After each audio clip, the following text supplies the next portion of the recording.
दोस्तों आज हम बात करने वाले हैं सुजलॉन एनर्जी के बारे में। और जैसा कि आप लोग देख पाओ दोस्तों कि लास्ट ट्रेडिंग सेशन में सुजलॉन एनर्जी में हमें एक अच्छी खासी तेजी बनते हुए दिखाई दी है। लास्ट ट्रेडिंग सेशन में सुजलॉन एनर्जी हमें ऑलमोस्ट 3.16% तक भागता हुआ भी दिखाई दिया है। तो आज इस वीडियो के माध्यम से हम लोग जानेंगे कि आने वाले अगले कुछ ट्रेडिंग सेशन में क्या चांसेस है सुजलॉन एनर्जी में हमें कुछ अच्छी खासी तेजी बनते हुए दिखाई दे सकती है या नहीं। सुजलॉन एनर्जी का स्टॉक हमें क्या 9 रुपए के पार जाता हुआ दिखाई दे सकता है या नहीं। हम as a investor Suzlon energy में हमें अभी क्या करना चाहिए, as well as renewable energy से रिलेटेड क्या क्या इंपॉर्टेंट खबर सामने निकल कर आई है, जिससे हम लोग ये अनुमान लगा सकते हैं कि आने वाले समय में किस तरह का तेजी हमें सुजलॉन में बनता हुआ दिखाई दे सकता है। तो मेक श्योर दोस्तों वीडियो को बिल्कुल ही स्किप ना करें, वीडियो को अंत तक देखें ताकि आप सारे चीजों को समझ पाए और सुजलॉन को लेकर आपके मन में कोई भी डाउट ना रहे। अब सबसे पहले दोस्तों सुजलॉन के वॉल्यूम पर हम लोग एक बार नजर डाल लेते हैं। तो यहाँ पर जो कल की ट्रेडिंग सेशन में सुजलॉन में जो हमें एनएससी और बीएससी को मिलाकर जो वॉल्यूम होते हुए दिखाई दिया है वो हमें 6 करोड़ का होता हुआ दिखाई दिया है। अगर आप प्रीवियस वॉल्यूम को देखोगे दोस्तों, फ्राइडे के दिन जो सुजलॉन में हमें वॉल्यूम होता हुआ दिखाई दिया था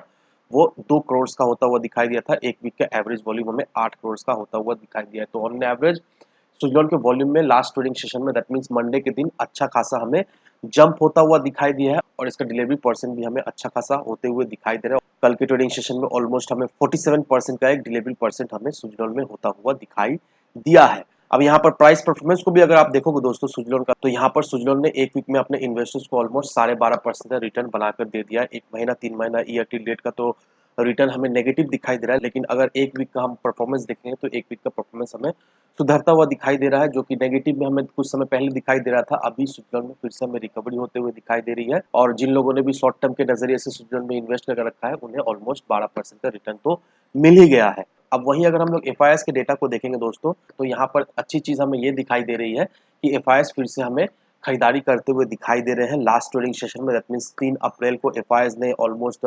321.93 करोड़ का हमें बाइंग करते हुए दिखाई दिए हैं। तो ऑन एन एवरेज मार्केट में फिर से हमें बाइंग होते हुए दिखाई दे रही है। और सबसे अच्छी बात यह है दोस्तों कि अगर आप ग्लोबल इंडाइसिस को देखोगे दोस्तों, तो यहाँ पर डाउजोन को देखो दोस्तों, डाउजोन हमें पॉजिटिव में दिखाई दे रहा है। 0.98% की हमें डाउजोन में तेजी बनते हुए दिखाई दे रही है। और अगर आपको याद दोस्तों, फ्राइडे के दिन डाउजोन एस&पी इंडेक्स में हमें अच्छी खासी तेजी बनते हुए दिखाई दी थी। ऑलमोस्ट 1% के ऊपर हमें इस इंडेक्स में तेजी बनते हुए दिखाई दी थी और इसका असर हमें इंडियन मार्केट में पड़ता हुआ दिखाई दिया था। मंडे के ट्रेडिंग सेशन में इंडियन मार्केट में हमें एक तेजी बनते हुए दिखाई दी है।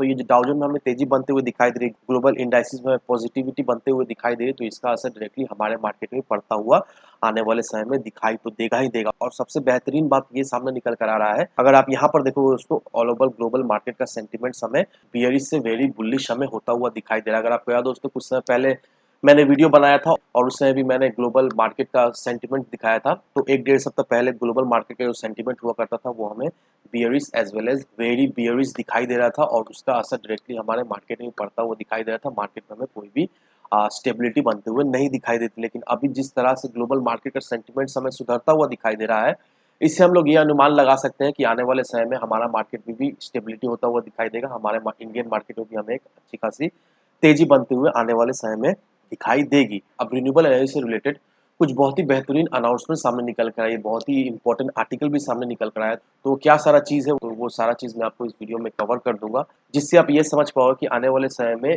सुजलॉन को किस तरह बेनिफिट हमें मिलता हुआ दिखाई देगा और आने वाले समय में सुजलॉन में किस तरह की हमें तेजी बनते हुए दिखाई दे सकती है।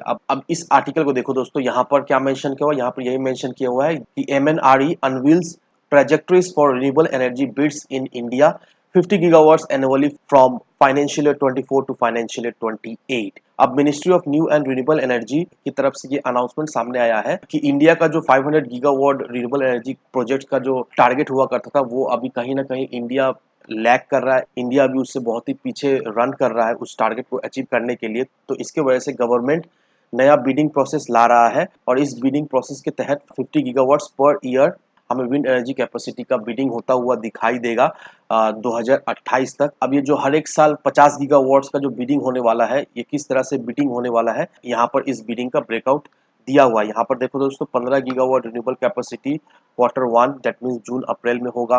फिर से 15 gigawatt renewable energy capacity Q2 में होने वाला है, जुलाई सितंबर। उसके बाद 10 गीगावाट का कैपेसिटी Q3 में होने वाला है, अक्टूबर दिसंबर में। और अंत में 10 गीगावाट का कैपेसिटी का बिडिंग हमें Q4 में होता हुआ दिखाई देगा, दैट मीन्स जनवरी टू मार्च। तो इस तरह से एक साल में 50 गीगावाट का हमें बिडिंग होता हुआ दिखाई देगा। अब सबसे अच्छा बात ये सामने निकल कर आया है कि 2047 तक इंडिया का जो पावर जनरेशन कैपेसिटी है वो हमें 90% तक बढ़ता हुआ दिखाई देगा। दैट मीन्स अभी के कैपेसिटी से डबल होता हुआ दिखाई देगा और इंडिया का ये एम्बिशन है कि ये जो 90% का जो कैपेसिटी जो बढ़ेगा वो टोटली रिन्यूएबल एनर्जी के सोर्स से बढ़े। अब इंडिया जो है वो कोल का कंजम्पशन कमाना चाहता है क्योंकि अभी के सिनेरियो में ऑलमोस्ट 70% इलेक्ट्रिसिटी आउटपुट जो है वो कोल से हमें होता हुआ दिखाई दे रहा है। तो इसके वजह से पावर सेक्रेटरी जो कि आलोक कुमार है, उन्होंने G20 के एक मीटिंग में ये कहा है कि 2040 तक 90% जो पावर जनरेट होगा वो हमें रिन्यूएबल एनर्जी से होता हुआ दिखाई देगा। और इसके लिए इंडिया क्या कर रहा है, इसके लिए इंडिया लोकल प्लेयर को इंसेंटिवाइज कर रहा है ताकि इस फील्ड में लोकल प्लेयर भी आए, क्योंकि ज़्यादा से ज़्यादा लोकल प्लेयर आने से इस फील्ड में हमें एक अच्छी खासी बूस्ट आते हुए दिखाई देगी। एज वेल एज इक्विपमेंट का भी दाम हमें कमता हुआ दिखाई देगा और इक्विपमेंट का अवेलेबिलिटी भी हमें बढ़ता हुआ दिखाई देगा। तो इसकी वजह से गवर्नमेंट जो है वो अब आने वाले समय में लोकल प्लेयर्स को भी इंसेंटिवाइज करने वाली है। अब ये जो दोनों मैंने आर्टिकल दिखाया दोस्तों, ये दोनों ही आर्टिकल दिखाया तो हम सभी लोगों के लिए बहुत ही इंपॉर्टेंट आर्टिकल है। इस आर्टिकल से जो भी इन्फॉर्मेशन हमें मिला है, ये इन्फॉर्मेशन हम सभी लोगों के लिए बहुत ही महत्वपूर्ण इन्फॉर्मेशन है, क्योंकि इस इन्फॉर्मेशन को देखने से हमें ये क्लियरिफिकेशन मिल जा रहा है कि गवर्नमेंट का क्या टारगेट है, गवर्नमेंट अभी रिन्यूएबल एनर्जी के सेक्टर में क्या कर रहा है, आने वाले 2-1 साल में क्या होने वाला है, किस तरह से बिड होने वाला है, इस बिड से रिन्यूएबल एनर्जी के सेक्टर को किस तरह से हमें बेनिफिट मिलता हुआ दिखाई देगा। तो इस आर्टिकल को देखने से हम लोगों को ये क्लियरिफिकेशन मिल गया है। और नो डाउट दोस्तों, जिस तरह से पावर जनरेशन कैपेसिटी हमें बढ़ता हुआ दिखाई देगा, इससे local player as well as जो भी रिन्यूएबल एनर्जी के सेक्टर के स्टॉक्स है, उन सारे स्टॉक्स को हमें एक अच्छी खासी बेनिफिट मिलता हुआ दिखाई देगा और इसका बेनिफिट हमें डायरेक्टली इनडायरेक्टली सुज़लोन को भी मिलता हुआ दिखाई देगा, क्योंकि सुज़लोन देखा है तो इंडिया का one of the largest wind turbine manufacturer है as well as service provider है। साथ ही साथ बड़े बड़े कंपनी से भी सुज़लोन को अच्छा खासा रिपीट ऑर्डर्स मिलता है और सुज़लोन हर एक ऑर्डर को फुलफिल भी करता है और जिस भी प्रोजेक्ट को देखा है तो सुज़लोन काम करता है, उस प्रोजेक्ट को देखा है तो सुज़लोन पूरी तरीके से सुपरवाइज करता है। दैट मीन्स मेंटेनेंस से लेकर installation every single thing Suzlon ही देखता है। तो इससे नो डाउट आने वाले समय में सुज़लोन को एक अच्छा खासा हमें बेनिफिट मिलता हुआ दिखाई देगा। और अगर हम लोग सुज़लोन को मिनिमम 4 से 5 सालों के लिए होल्ड करके रखते हैं तो नो डाउट सुज़लोन से हमें एक बहुत ही बेहतरीन रिटर्न तो मिलेगा ही मिलेगा। तो इन सारे फैक्टर को कंसिडर करो, उसके बाद ही अपना एक इन्वेस्टमेंट डिसीजन लो। लेकिन दोस्तों, मेरी आपसे एक ही विनती रहेगी, विदाउट एनी डिटेल रिसर्च के बिना कहीं पर भी इन्वेस्टमेंट ना करें। वीडियो अगर आपको पसंद आए तो लाइक सब्सक्राइब जरूर करना। तो चलिए फ्रेंड्स, मिलते हैं हम अगले वीडियो में।